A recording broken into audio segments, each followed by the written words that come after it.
গল্পের কুশীলব একজনই, সেই একই স্টোরি লাইন। অদ্ভুত এক লুপে যেন বন্দি নেইমার জুনিয়র। ইনজুর্ড, রিকভারি, আবার ইনজুর্ড, ফের সাইডলাইন। 34 বছর বয়স, ব্রাজিলের সর্বকালের সর্বোচ্চ গোলদাতা, ৭৯ গোল। বাদিক থেকে ছুটে যাওয়া সেই উইঙ্গার পরে হয়ে ওঠা অ্যাটাকিং মিডফিল্ডার। প্রায় ৩ বছর জাতীয় দলের বাইরে কাটানোর পর এসিএল এর যন্ত্রণা সামলে সবে ফিরেছেন, আর বিশ্বকাপ শুরুর মাত্র কয়েকদিন আগে আবার সেই পুরনো গল্প। এবার বেইমানি করল ডান পায়ের কাফ। ১৭ই মে সান্তোসের হয়ে শেষ ম্যাচ খেলেছিলেন। তারপর থেকেই মাঠের বাইরে ব্রাজিলের ট্রেনিং ক্যাম্পে হেলিকপ্টারে চড়ে এসে যোগ দিলেন। ভিডিও ভাইরাল হলো, কিন্তু সেই উৎসাহ বেশিক্ষণ টিকল না। এমআরআই করাতেই বেরিয়ে পড়ল সত্যিটা, গ্রেড 2 মাসল স্ট্রেইন, পার্শিয়াল টিয়ার। মজার ব্যাপার হলো, সান্তোস প্রথমে বলেছিল সামান্য সমস্যা, কিন্তু ব্রাজিলের টিম ডক রদ্রিগো লাসমার জানালেন অন্য কথা। Grade 2 muscle strain. দুই পক্ষের বক্তব্যে ফাঁক দেখা দিতেই সান্তোস বাধ্য হলো আনুষ্ঠানিক বিবৃতি দিতে। 2 থেকে 3 সপ্তাহের রিকভারি, মানে পানামা আর মিশরের বিপক্ষে প্রস্তুতি ম্যাচ দুটো তো মাঠে বসে দেখতে হবেই। আছে 13 জুন মরক্কো আর 19 তারিখ হাইতির বিপক্ষে প্রথম 2 ম্যাচও মিস হওয়ার আশঙ্কা। বিশ্বকাপ মানেই উত্তেজনা। এইবারের বিশ্বকাপ জমবে অ্যাডভার্গো জার্সিতে।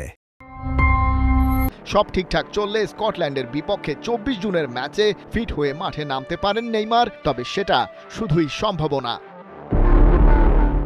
আনচেলত্তি আগে থেকেই বলে রেখেছিলেন 100% ফিট না হলে দলে জায়গা নেই। সেই কথার সুরেই এখন সিবিএফ আর আনচেলত্তি মিলে ডেডলাইন বেঁধে দিয়েছেন 12 জুন, মরক্কো ম্যাচের ঠিক আগের দিন। ফিফার নিয়ম বলছে প্রথম ম্যাচের 24 ঘন্টা আগ পর্যন্ত স্কোয়াডে পরিবর্তন আনা যাবে।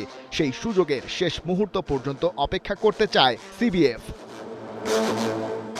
সাংবাদিকরা যখন ইনজুরিটার কথা জিজ্ঞেস করলেন, নেইমার বললেন কাফ, একদম ঠিকঠাক। বিশ্বকাপ মিস হবে কিনা জানতে চাইলে পাল্টা প্রশ্ন, সমস্যাটা কি? ক্যামেরার সামনে এই আত্মবিশ্বাস, কিন্তু ভেতরের ছবিটা আলাদা। কাসেমিরো বলছেন বেঞ্চের ভূমিকাও মেনে নিতে রাজি। 20-30 মিনিটের জন্য মাঠে নেমে দলকে বদলে দেওয়াই হবে নেইমারের কাজ। এটাই শেষ বিশ্বকাপ, স্টার্টার না হলেও চলবে, শুধু মাঠে থাকাটাই এখন অনেক বড় কিছু। কিন্তু ওদিকে নেইমারের ওই জায়গাটার জন্য অপেক্ষায় আছেন চেলসির হুয়াও পেদ্রো। মূল পজিশন সেন্টার ফরওয়ার্ড, তবে বাদিকের উইংয়েও খেলতে পারেন। এই মৌসুমে প্রিমিয়ার লিগে 15 গোল 5 অ্যাসিস্ট। আনচেলত্তি নিজেই স্বীকার করেছেন পেদ্রোর জন্য খারাপ লাগছে। এই মৌসুমে যা করেছে সে সম্ভবত এই দলে থাকার যোগ্য ছিল, তবে নেইমারকে বেছে নেওয়া হলো। এখন ইনজুরি যদি নেইমারকে সরিয়েই দেয়, পেদ্রোই সবচেয়ে স্বাভাবিক বিকল্প। কিন্তু ওদিকে নেইমারের এটাই হয়তো শেষ বিশ্বকাপ। ফিট থাকলে মাঠে নামার সুযোগ, না থাকলে ঘরে বসে দেখা।